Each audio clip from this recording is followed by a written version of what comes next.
조갑제 TV 시청자 여러분 안녕하십니까? 2020년 4월 28일 오후 4시 50분인데 방금 미래통합당이 전국위원회를 소집을 해가지고 김종인 비상대책위원장 임명안을 가결시켰다는 뉴스가 들어왔는데 여기에 조건이 하나 붙어 있습니다. 323명 중 찬성 177표로 출범을 시켰는데 이것도 압도적인 표가 아닙니다. 문제는 8월 31일로 규정한 전당대회까지만 한다 이거죠. 그러니까 4개월짜리 비상대책위원장이 되는 겁니다. 지금 당헌에 보면은, 당헌이라는 것은 헌법이죠. 자기 전당대회를 8월 30일에 하도록 되어 있습니다. 그런데 김종인 씨가 나는 그렇게는 못하겠다. 적어도 내년까지 해야 되겠다라고 주장을 함으로 해서 그런 비상대책위원회는 받아들일 수 없다는 여론이 이 중진들 사이에서 일어났습니다. 오늘 전국위원회가 개최되기 전에 전국위원회 상임위원회가 개최가 됐는데 여기서 당헌을 그 8월 31일까지 전당대회를 연다는 것을 바꾸려고 했습니다. 뭐 삭제하든지 다른 연기를 하든지 하려고 했는데 과반수가 참석을 하지 않아가지고 그 당헌 개정이 이루어지지 않는 상태에서 전국위원회가 열렸기 때문에 지금 당헌대로 8월까지 전당대회로 다음 체제를 선출할 때까지만 해달라 이렇게 되는 겁니다. 그러니까 김종인 씨는 최명길 비서실장을 통해서 기자들에게 보낸 문자 메시지에서 통합당 전국위에서 이루어진 결정을 비대위원장 추대로 보지 않는다라고 했습니다. 그러면 안 받아들이겠다는 이야기로 보이는데 이 김종인 씨 말은 믿을 수 없는 게 안 한다 하다가 하고 뭐 이렇게 돼가지고 나중에는 뭐 4개월짜리라도 하겠다 이렇게 나올지도 몰라요. 이분 말을 믿을 수가 없습니다. 그러면은 왜 이렇게 분위기가 바뀌었느냐 하면은 이 심재철 원내대표가 지금 당대표를 대행을 하는데 이분이 너무 서둘러서 선거에서 지고 본인도 떨어지고 하니까 너무 서둘러서 이 비상대책위원회를 출범시키려고 하는 과정에서 당내에 여론 수렴이 제대로 이루어지지 않고 다만 국회의원들한테 전화를 해보니까 김종인 씨를 원하더라 해서 김종인 씨를 추대하려고 했는데 김종인 씨가 너무나 어떻게 보면 터무니없는 조건을 제시를 했습니다. 거의 정권을 달라든지 뭐 장기간에 걸쳐서 그러려면은 당을 자기 사유물로 여기는 건데 이렇게 되니까 홍준표 또는 이 다선 의원들이 그렇게는 안 된다. 더구나 홍준표 씨는 김종인 씨가 과거에 뇌물을 받아서 실형을 산 사건을 들먹이면서 자기가 자백을 받아낸 사람이다. 즉 동아은행으로부터 동아은행장입니다. 2억 1천만 원을 받은 혐의로 이분이 실형을 받았어요. 집행유예였습니다만 1심에서는 뭐 징역 한 5년 받았죠.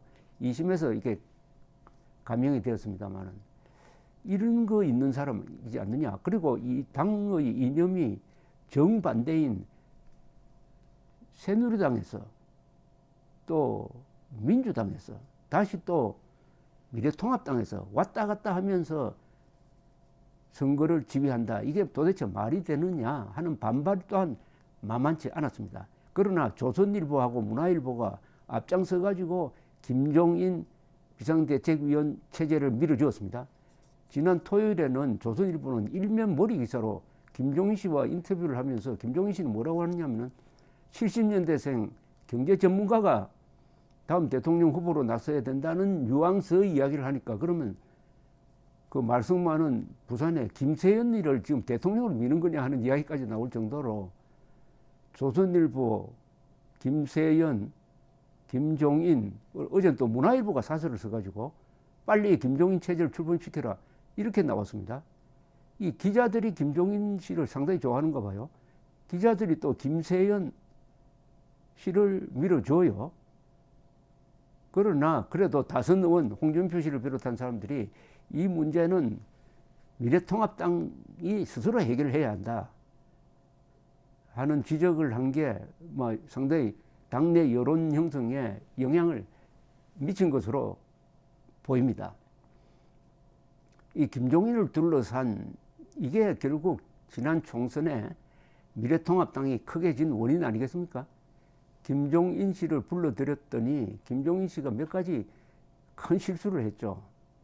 차명진, 김대호 두 후보가 한 발언은 전혀 문제가 없고 좌파들이 문제를 삼아도 그건 아무것도 아니다 라고 나갈 수 있었는데 갑자기 공황 상태에 빠진 사람처럼 해가지고 차명진 의원의 세월호 발언 그리고 김대호 후보의 장애인 무슨 폄하 발언 이걸 막말로 규정을 하고 후보 제명이라는 희대의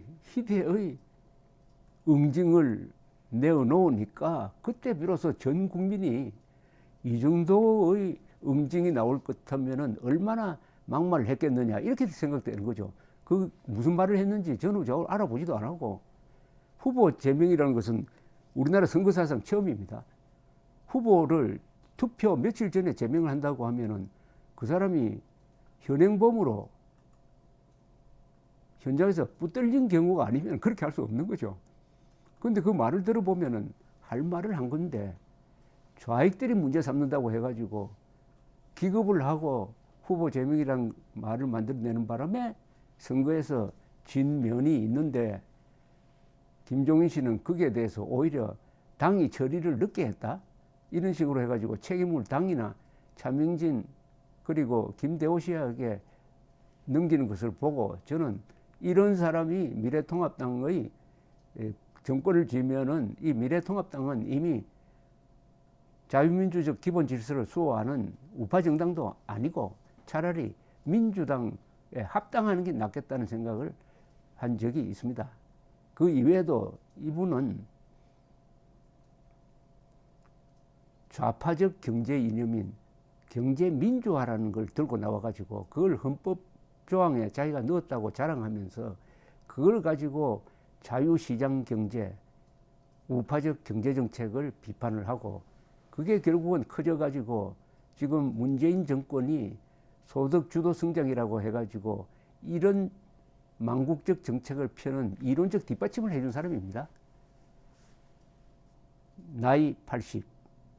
그런데 그나마 미래통합당이 마지막 순간에 가서 어떤 자존심이나 또는 주체성을 지킨 면이 있습니다. 이번에 지금 그러니까 받아들이지 김종인 체제를 출범시키더라도 정권을 줄 수는 없다. 무기한할 수도 없다. 8월까지만 해라. 4개월만 해달라. 여기에 대해서 김종인 씨가 받을까요? 안 받을까요? 저는 안 받는다고 했지만은 또 모릅니다. 또 뭐 부차한 조건을 내세워 해가지고 이상한 말을 하면서 받는 그래서 언론이 들고 일어나가지고 김종인 체제를 지원하도록 하는 그런 언론을 동원한 또 쇼를 할지 모르겠다는 생각도 듭니다. 이왕 이렇게 됐으니까 미래통합당은 다선 의원 중심으로 뭉쳐야 합니다. 그리고 노선 투쟁을 노선 토론을 제대로 해야 됩니다. 왜 이번 선거에서 졌느냐? 그것 없이 무조건 외부에서 손님처럼 왔다 갔다 하는 사람을 불러들여 가지고 당의 운명을 맡기겠다는 이 발상 자체가 이게 노예 근성입니다. 이런 정당은 절대로 재기할 수가 없습니다. 이번 총선에서 가장 크게 진 이유는 의석수가 줄었기 때문이라기보다는 제대로 싸우지 못했기 때문이죠. 즉 헌법을 지키고 대한민국의 정통성과 정체성을 지키는 싸움을 하지 않고 코로나 사태 직후에 있었던 이 정권의 말하자면은 현금 살포식 정책에 뛰어들어가서 우리는 더 주겠다는 식으로 경쟁을 하니까 정체성이 막 사라져버리고 말았습니다.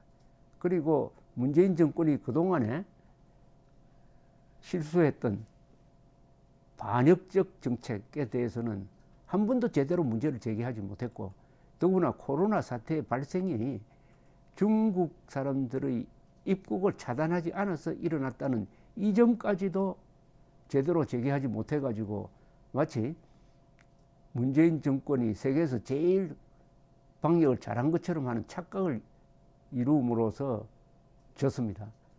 그러니까 저도 더럽게 진 거죠. 당당하게 싸워서 지면은 남는 게 있습니다만은 복지 포퓰리즘 경쟁을 펼쳐서 지니까 지금 이렇게 당이 혼란에 빠졌습니다. 그 책임이 바로 황교안, 김종인, 김형호 공천관리위원, 그다음에 이석연, 김세영 같은 사람 아닙니까?